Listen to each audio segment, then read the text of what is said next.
Hello বন্ধুরা, নিরামিষ দিনে কিন্তু বড়ি আর লাউ দিয়ে তোমরা খুব সহজেই এই রেসিপিটা বানিয়ে নিতে পারো।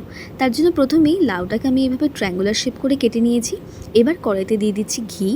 ঘিয়ের মধ্যেই প্রথমে বড়িটাকে ভেজে তুলে নেব। এতে কিন্তু একটা আলাদাই কিন্তু টেস্ট হয়ে যায় বড়ির। এবার ওই কড়াইতেই দিয়ে দিচ্ছি প্রথমে পরিমাণ মতন তেল, দিয়ে দিচ্ছি সামান্য পরিমাণে লবণ। লবণটা দিয়ে দিলে তেলটা কিন্তু ছিটে আসবে না। এবার দিয়ে দিচ্ছি কেটে রাখা আলুগুলোকে। আলুগুলো ভাজা হয়ে গেলে তুলে নিলাম। এবার ওই তেলের মধ্যেই দিয়ে দিচ্ছি সাদা জিরে আর তেজপাতা ফোড়নে।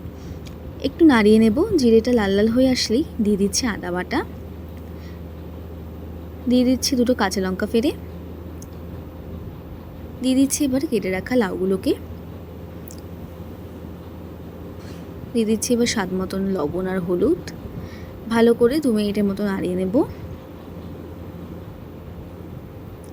দিয়ে দিচ্ছি এবার এক এক করে জিরে গুঁড়ো, ধনে গুঁড়ো, লঙ্কার গুঁড়ো। খুব অল্প পরিমাণে এখানে আমি মশলা ব্যবহার করেছি। ভালো করে মশলার সাথে লাউটাকে কষিয়ে নেব। সামান্য পরিমাণে জল দিয়ে দিচ্ছি যাতে মশলাটা না ধরে যায়। আবারও ভালো করে 2 থেকে 3 মিনিট নাড়িয়ে নিচ্ছি। এবার দিয়ে দিচ্ছি ভেজে রাখা আলুগুলোকে। আলু আর লাউটাকে ভালো করে আবারও কষিয়ে নেব। মশলা থেকে তেল ছেড়ে দিলে দিয়ে দিচ্ছি পরিমাণ মতন জল। গ্যাসটাকে এবার হাই ফ্লেমে রেখে তরকারিটা রান্না করে নেব।